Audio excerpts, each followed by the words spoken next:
Welcome in to episode 2 of Cousin's Conversations. Before we get into the interview, I just wanted to thank everybody for the support after episode 1. After just 4 days, it had over 50 views, and I've picked up about 15 subscribers to my YouTube channel. So just wanted to make sure that anybody else who's tuning in for the first time, or those coming in again who haven't already subscribed or liked my videos, please continue to do so and keep supporting.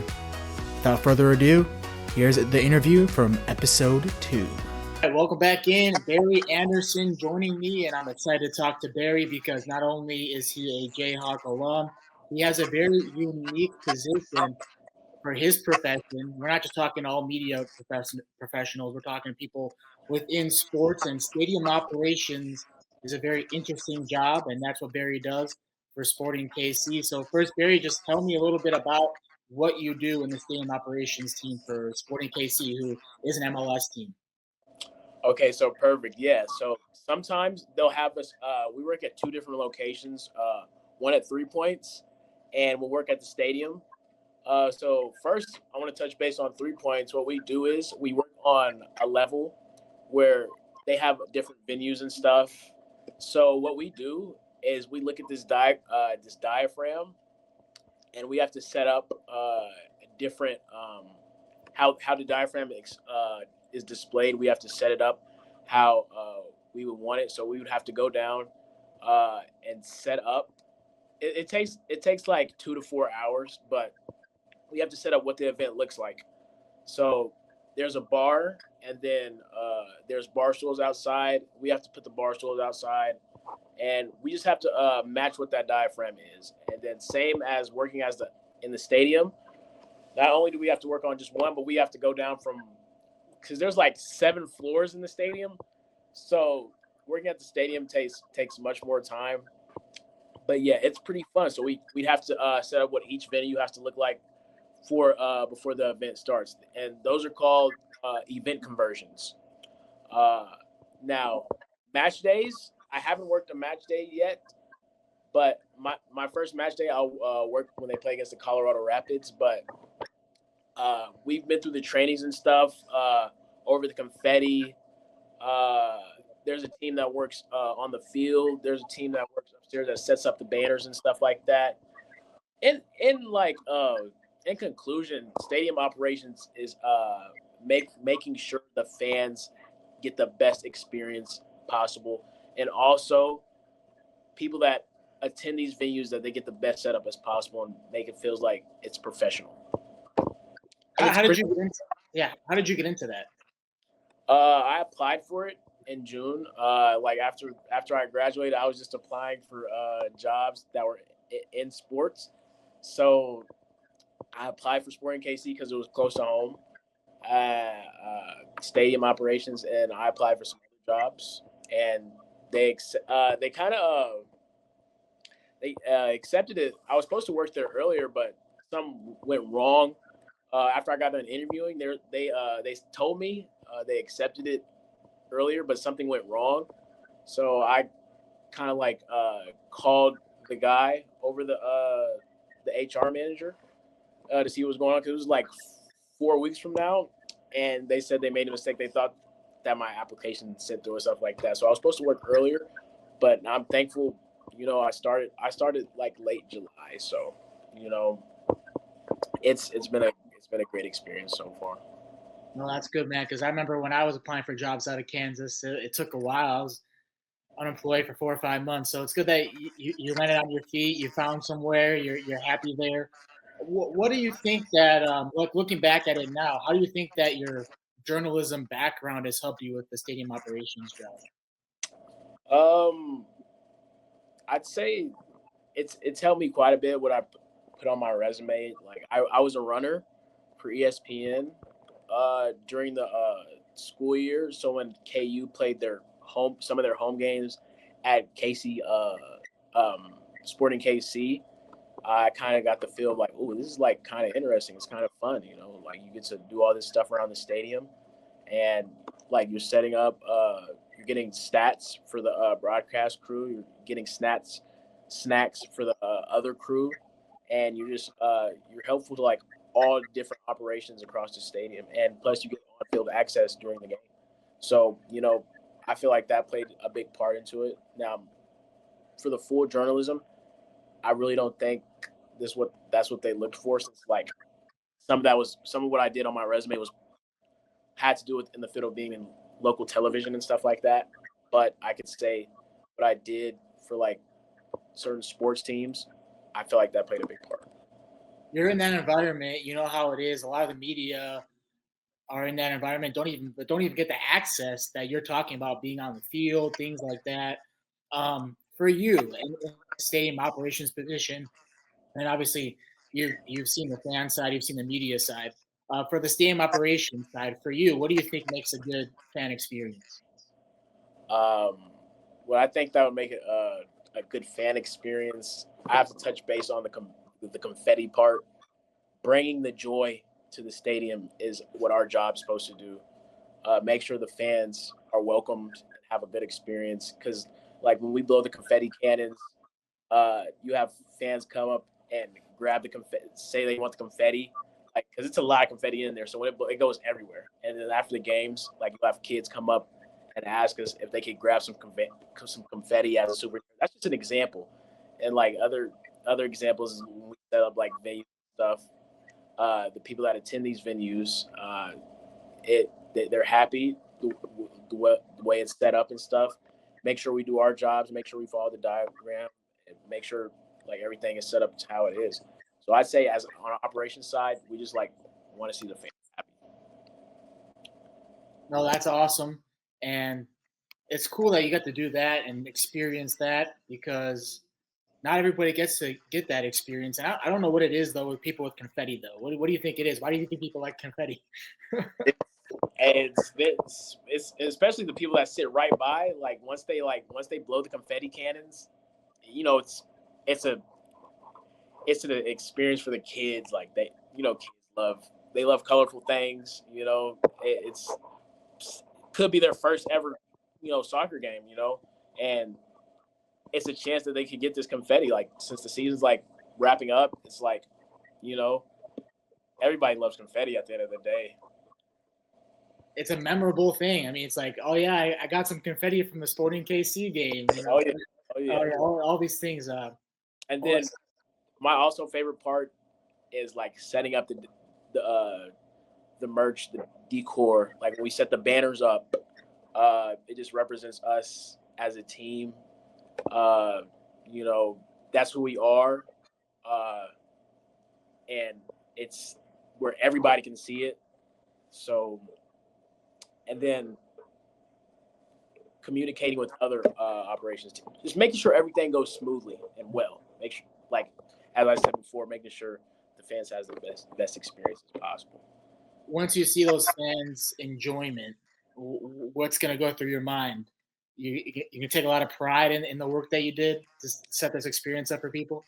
Yeah, proud of. I'm proud of my team.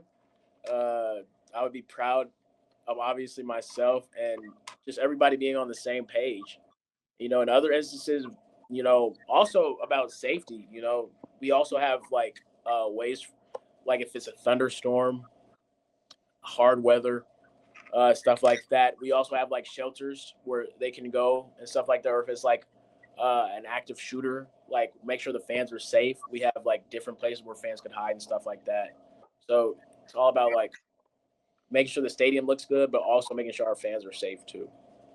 It's a very important job. I don't think people can realize how important that job can be. Right, because we're also like putting our lives at risk trying to save other people too. So, we know where all the routes of the stadium is and all the secret tunnels, and it's all about also safety, not just fans having a good time, but also make sure they're having a safe time too. You're the real MVP for some people, man. You're the real MVP. Yeah, appreciate that. All right, so I'm also excited to have this conversation because the show that I started in college with one of my other friends, Griffin Hughes, who also helps out on this show with some of the graphics and stuff like that. Big time guy in Denver now with Altitude. We started the show called Playmakers, which has now grown under people like you, Barry, who have just grown it like crazy and kept it alive for 7 years. That's how long it's been since I've been in school. Yes, I'm old. That's That's amazing. but it's great that you guys have continued to make it what it is. But what I wanted to ask was like just your experience with the show. Like how has it helped you in the real world now? How have you translated what you've done there into the real world? Well, I first want to say that I was on other shows before Playmakers, and I always like every time I got in front of the camera, I'd always like kind of stutter or kind of like move side to side, like shake a little bit because of nervousness and stuff. But when I got on Playmakers, which is like the best show at the J School, they taught me about just being calm, being collective. Make sure when you write your script, make sure you go over it. Uh, Shout out to Cal Butcher, because he's seen my weaknesses before. So when I got on Playmakers, those like weaknesses literally went gone, and I was more focused. I was more poised. Every time I had a live segment or did a package, I made sure that I knew what I was talking about. I made sure everything was right. I wasn't shaking, and just talking like I would, like me and you are having a conversation right now. I would read off the teleprompter of how I would talk to people out there, but nobody's there. I'm just telling them news of what happened. Mhm. And that's what I learned. And I'm just so glad to improve on that. I hope you share this, but on your just like as a preview. But big shout out to Chad and Emily Baldwin, and also Lindsey Ryan and Laura Ritchie, who were my producers during that time. They played a big part in expanding this show. Huge shout out to them, and I give all the kudos. And also shout out to all the Emma Noble and Kay Spears.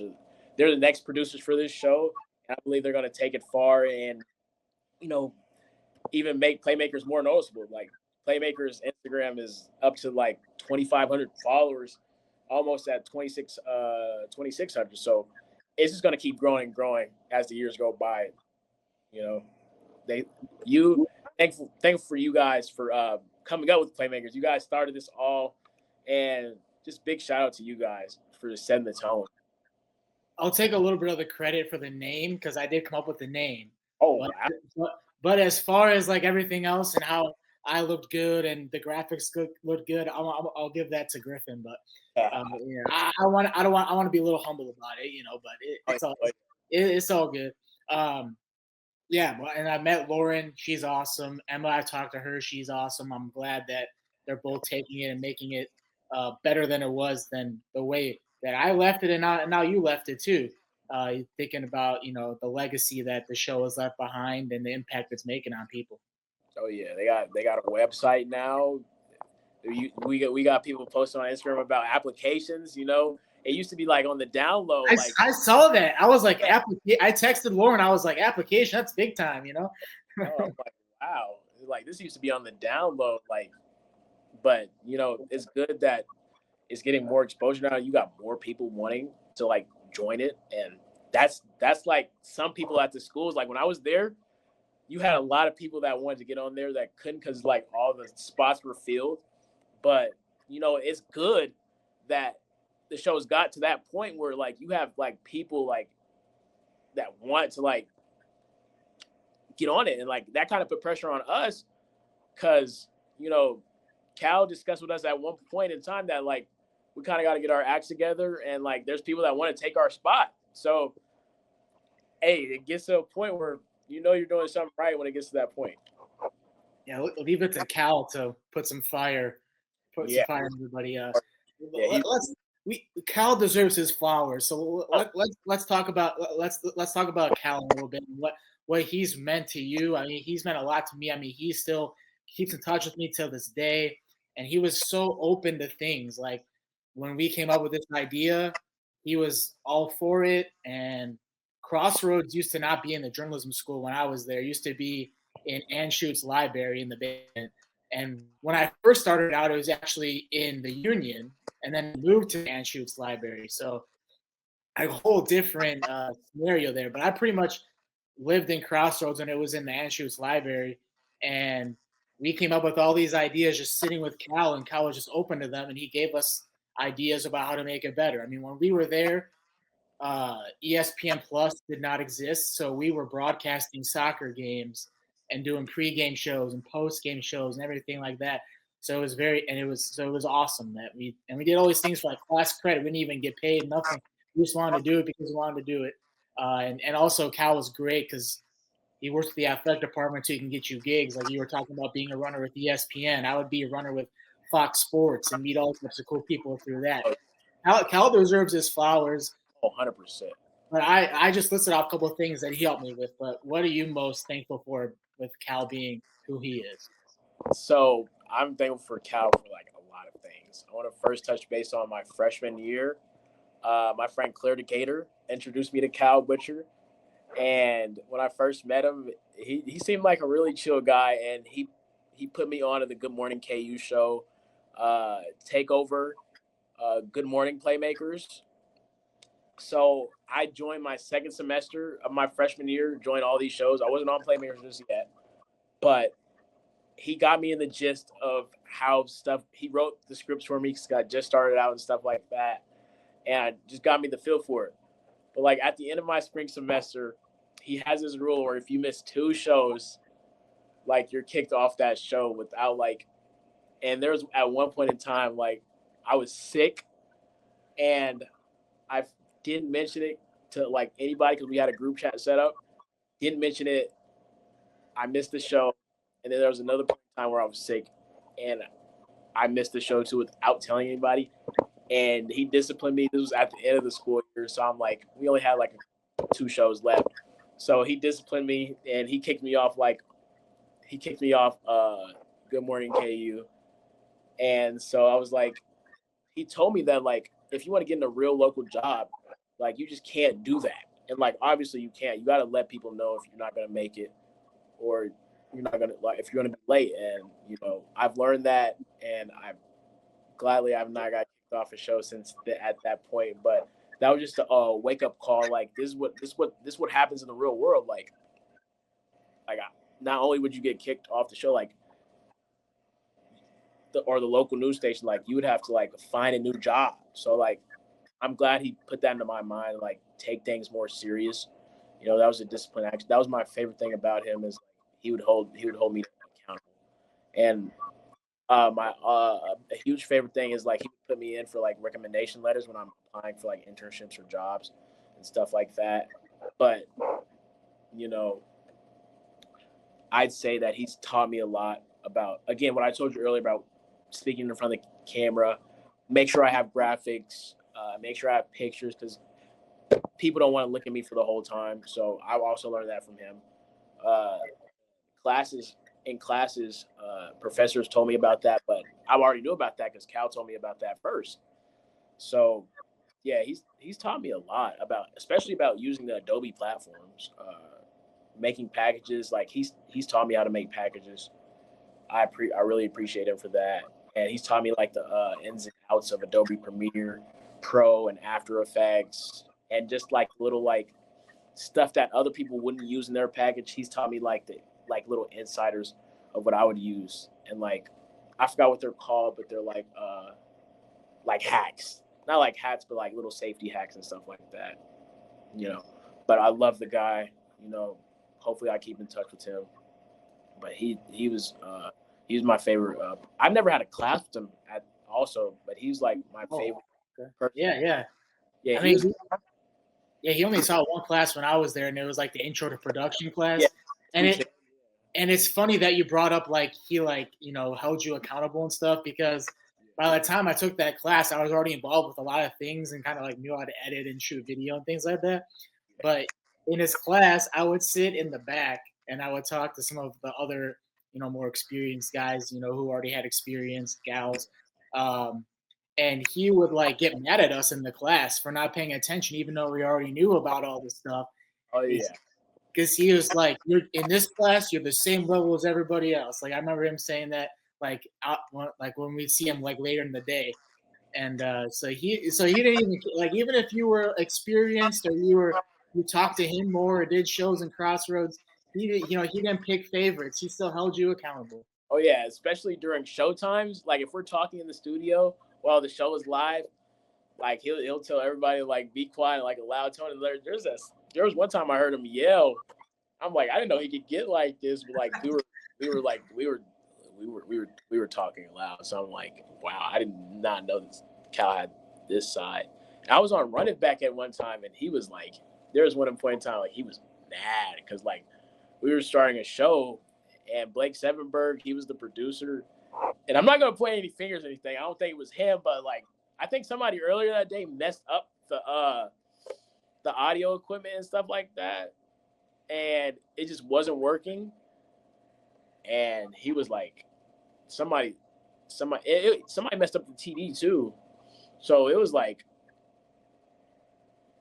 just like he was like mad. Like I've never seen him that mad, and we never found out who did it. So we didn't have a show, but you know, Cal, he fixed it. He fixed it up, and we were able to do a show the next week. But you know, Cal, I see no wrong in Cal. Like he's taught me like a lot, and without him, I would not know a lot.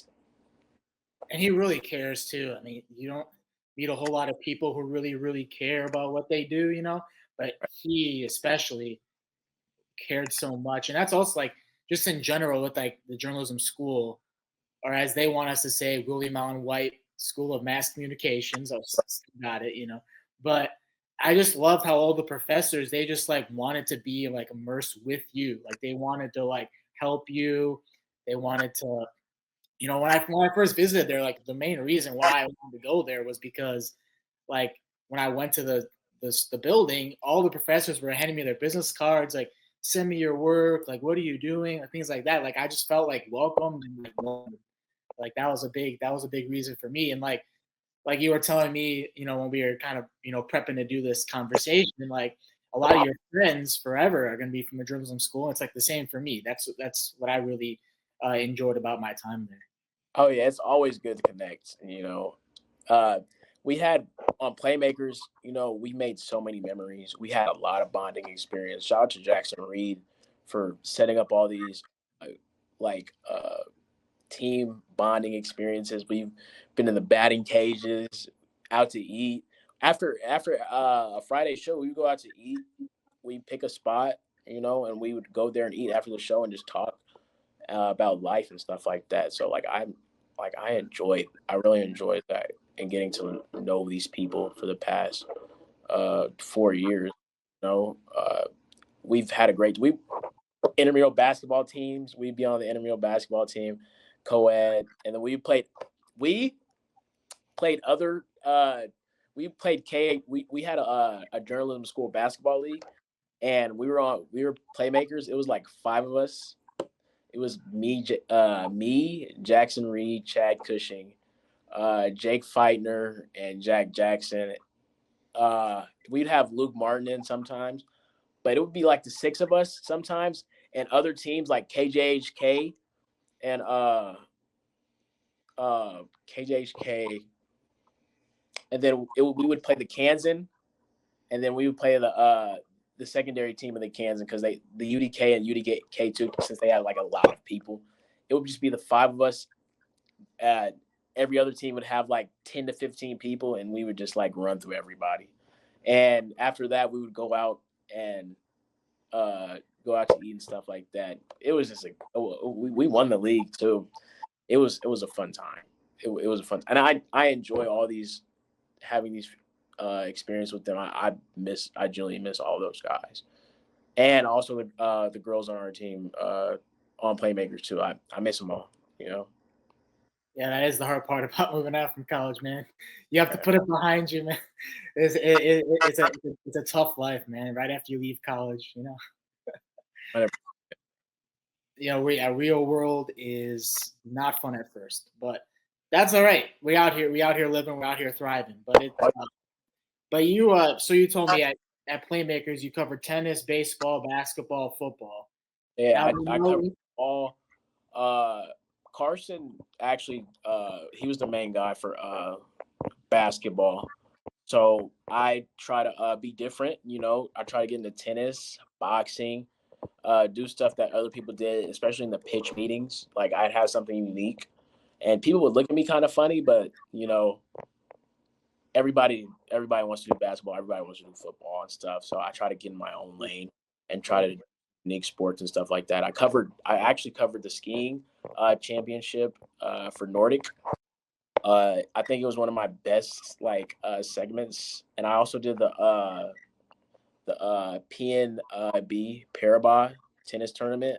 That was my favorite segment I ever did. I did a package on it, but yeah, I like to do a different dilly dally in other sports like baseball and stuff. I did it all, but my kind of niche for the Playmakers was doing sports that other people wouldn't pick up on doing, and I enjoyed covering them. And I love hearing that because that was kind of the reason for Playmakers. We were like, hey, like football. Well, when we were there, football wasn't as what it is now. I mean, they won 4 games, I think, in 4 years, but still, football was still bigger than the other sports. Basketball is what it is. Allen Fieldhouse, amazing. Oh yeah.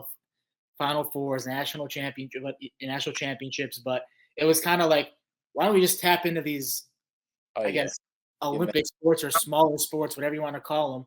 Right. And while we were there, actually, like the volleyball team was amazing. They went to the Final Four, and we got to cover them, and we were like friends with all the volleyball team that like knew us when we go out to like the bars and restaurants and everything. They'd be like, "What's up, dude?" Like, so that was just a cool feeling. And like we would cover tennis. We even like Griff and I went to the Big 12 golf championships, like just because, and because like one of my first things that I did for like the UDK one of my freshman year was like I was the golf beat writer, and I played golf my whole life, so I'm like really into golf.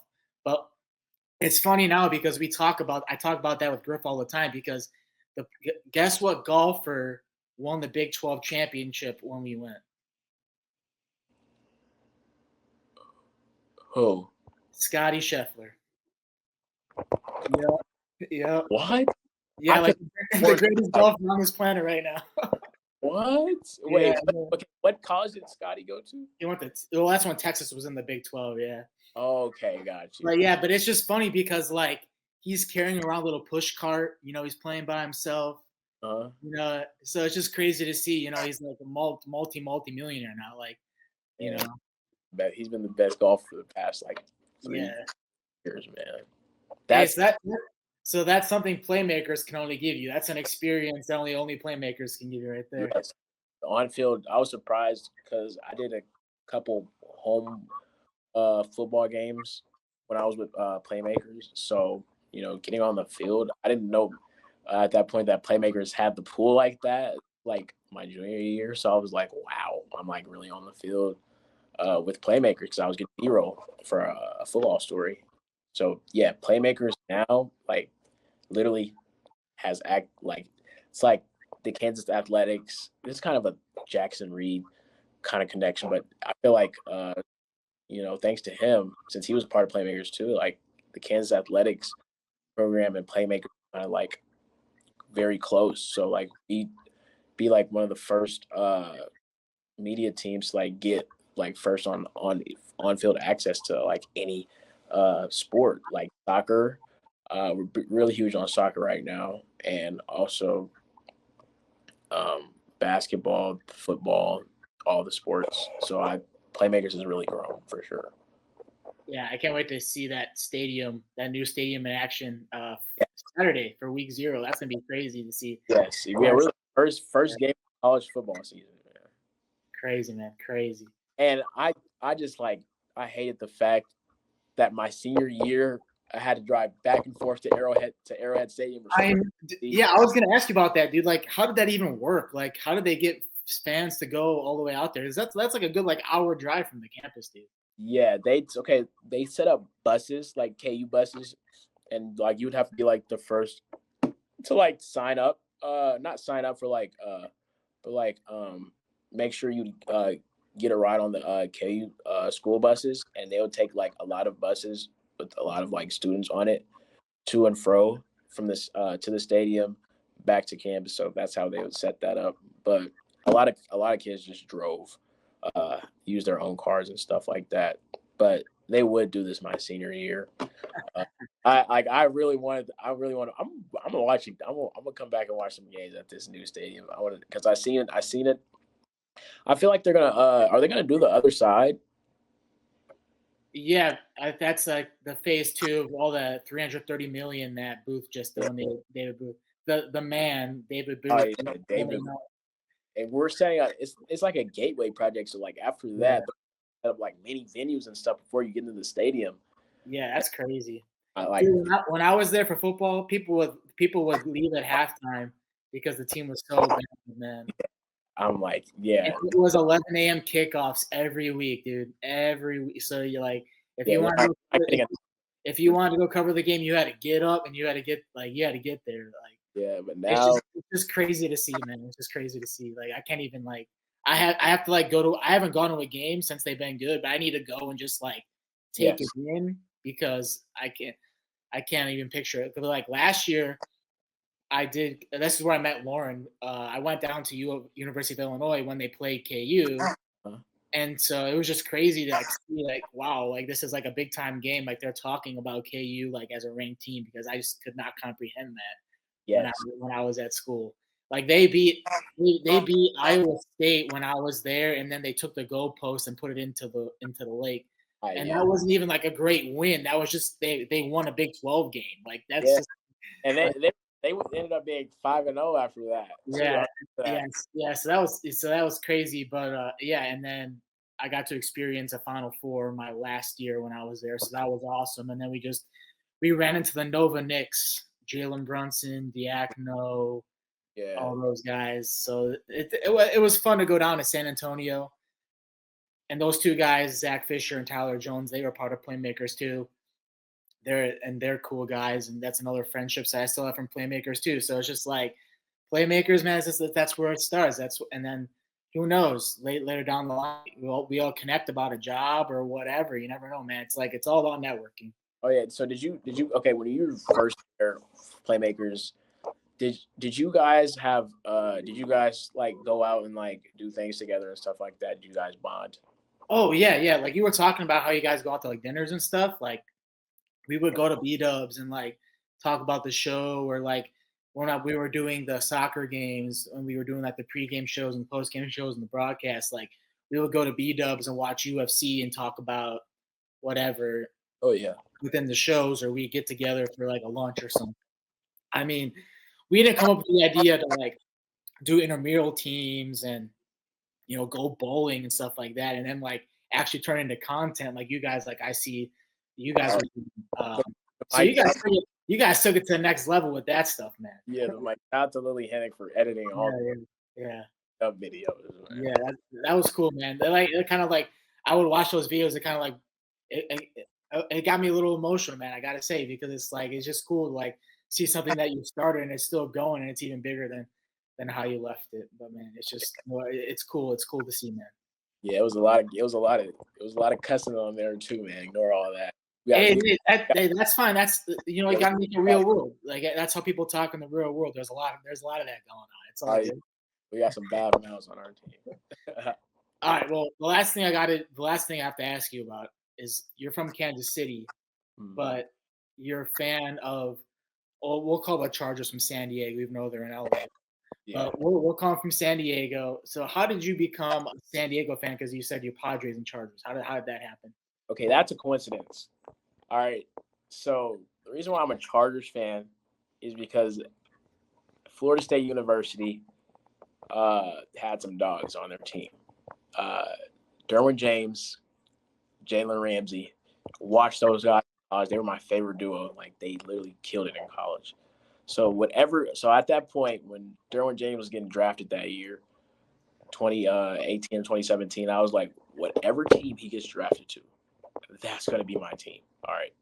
So I found out he got drafted to the Chargers, and they had a decent team. They had Keenan Allen, Mike Williams, all of them. I wish Eric Weddle stayed. They would have been a nasty duo. But at that point, it was my favorite team. And Justin Herbert's also my favorite quarterback. So I just fell in love with the team. And he started getting injured, and Derwin started getting injured and stuff. And it was kind of getting annoying. But I wanted him to bounce back and get back at it. So that's why I felt I just love the way he plays, man. He's like my favorite player, and I also like the Chargers and stuff too. They're a good team. So I've been a Chargers fan since 2017 till now, and I'll stay like that until he like retires or stuff like that. And I'm also a huge fan of Justin Herbert, as I said. Now the Padres, I'm a Tatis and Manny Machado fan. Uh, like I just love the whole team. Great chemistry, stuff like that. I really like. If I ever see you in like blue or white, like I couldn't stand you if you're a Dodgers fan. So like we just got swept by them this past weekend to claim the top spot in the NL West, and now the Dodgers reclaimed it back. So yeah, I just hate to see a Dodgers fan because we also lost them in the playoffs last year too. So and Yeah, then you and my friend would get along because he's from San Diego. He's a big Padres, Chargers fan, Herbert fan. oh yeah, Uh, and then now you got Harbaugh now too, so you have a good coach. You know, we drafted like Michigan's like not drafted, but we got Michigan's like almost all their coaching staff, and like we got some of the Ravens coaching staff too. So I'm like, wow, this is yeah, we're gonna be something within the next years. We picked up Joel Alt from Michigan. Yeah, I thought we were gonna get Malik Neighbors at that point, but I was mad at that time because we needed a wide receiver, but we picked up Lavin. So I was like, I guess, and he turned out to be good for us. But this year's going to be even better because we picked up Trey Harris. We got Keandre Lambert Smith. And we got Keenan Allen back. So our receiving core is pretty good right now. And yeah, then yeah. Keenan Allen going back to the Chargers after 1 year with the Bears.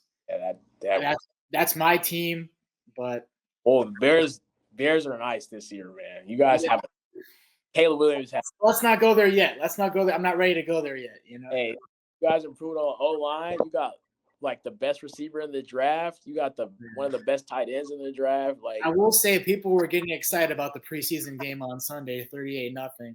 yeah, hey, Because Williams went 5 for 6, 97 yards on the first drive, throwing darts out there, you know. yeah, they're looking scary, man. Oh, yeah. Guys look pretty. Williams has no excuses this year. He Yeah, got an O line now. Chicago's a Bears town, man. It doesn't Oh, matter. It doesn't matter how good the other teams are doing. People are invested in the Bears, man. oh yeah. Oh yeah, the car, yeah. And I'm a big LeBron guy. On the basketball, LeBron's my goat. Anywhere he goes, I go. I don't have an NBA team. It's always been LeBron. I was gonna ask about that too. Is it the longevity factor because he's playing way into his 40s? Because I mean, I live in Chicago, so people will tell you Jordan's the GOAT because he has 6 rings, and LeBron's not even at 6 rings. I mean, we're gonna Bill Russell's the go. Yeah, that's true. He has more rings than fingers, which is crazy. But Yeah, but rings really don't. I really don't. It's a team accomplishment.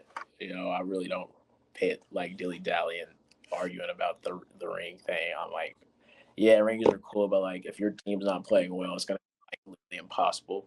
yeah, If like you're the best player on your team and your team's not doing your part. So I care about what they put on the court and what they contribute. yeah. So And LeBron's gonna have all the records. I mean, because how long he's gonna play. I mean, he says he's still got 1 or 2 years left. So I mean, he's gonna be the one that everyone's gonna be chasing after for years to come. yeah, 100%. Who's your goat? I mean, I never saw Jordan play, Thank but you. but I watched the Jordan documentary. I've seen like you can go on YouTube and watch his old games, and he was awesome. And I hear my dad talk about how awesome he was and everything. And I actually, I've driven by the house that he had in the Chicago suburbs with the 23 on the gate.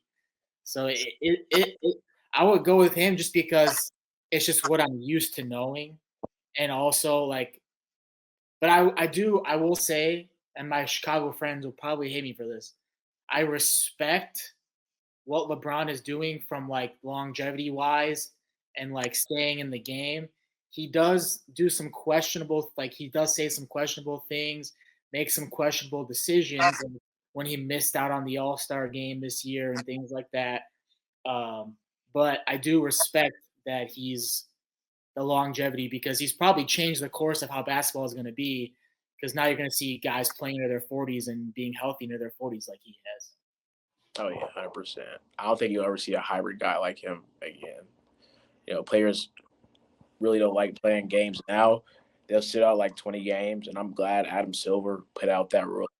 Can't get an award. You can only miss it's like 17 games. You can only miss 17 games, and after that, you just aren't eligible for an award because it's the 65 game thing. So I'm glad. I think that'll motivate players to play more games, but other than that, you just got people sitting out games for like a toe injury or something like that. I'm like, you really don't love. Do you love playing in the NBA? Do you love doing your job? So I'm like, yeah. There's people that want to go out and see you play too. That's like the big thing. Like that was Kobe's thing, which is with his last season. He wanted to play because it could be the only time people came and watched him play, and that's like a big downfall of the NBA now. Is like people don't want to tune in to watch because they see LeBron's out or Kawhi's out or Luka's out, so the league's kind of losing some of its viewership because of that. So that is a good rule that Silver put in place for that. 100%. Well, hey, Barry, man, I mean, this was a great conversation. We learned a lot from your job in stadium ops, just going down memory lane with KU, journalism, playmakers, learning why you're a Chargers fan, Padres fan in Chiefs Kingdom. Which is like you get my respect for that. You get my respect for that because that's a tough life you probably live. I just can't stand Chiefs. It's like every time we lose to the Chiefs, you got people spamming me, texting me saying ha ha ha ha ha. I'm like, oh, shut up.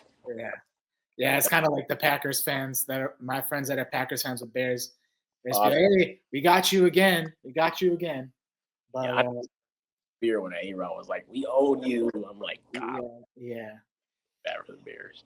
But this was great, though. I really enjoyed the conversation. We learned a lot, and going forward, I mean, this is what I was saying about connections. If you ever need me for anything, you can reach out to me, and I'm looking forward to other playmakers' reaction to this episode as well. Oh yeah, who else are you going to be interviewing? Well, you brought up Chad Cushing. I'm going to interview him. And then Lily, I don't want to get her last name incorrect. Lily Schultenhoff. Yeah, there we go. Yeah, I'm talking to her. I won't give away when, just for the anticipation, but coming up here in the next couple episodes. So I'm your first one. Yeah, you're the first one and it's because you replied first. Okay. So you should take pride in that. That's Cal Butcher in you right there. That's some Cal Butcher teaching for you right there. Shout out to Cal Butcher, man. Shout out to Cal Butcher. All right, yeah, and we're definitely sharing this with him too, for sure. Oh, man. Well, we'll see what he says. Yeah, we'll see. He gets nervous, man. He gets me nervous. That's all right. He's a good. We both know he's a good guy. Shout out to you, Nick, for doing this. Like I really appreciate this. Reaching out to the Playmakers alumni because we're all Playmakers alumni now. So I just appreciate you for setting this up. I really enjoyed this conversation, man. And I hope your freelancing thing goes well because you've been in local news. So I hope your stuff just takes off, on social media and stuff. I see it happening, man. I really do. I appreciate you seeing the vision, man. That's why we get along. That's why we had a great conversation. Oh, yeah, 100%, man. All right, you have a great week, my guy. All righty, you too, man.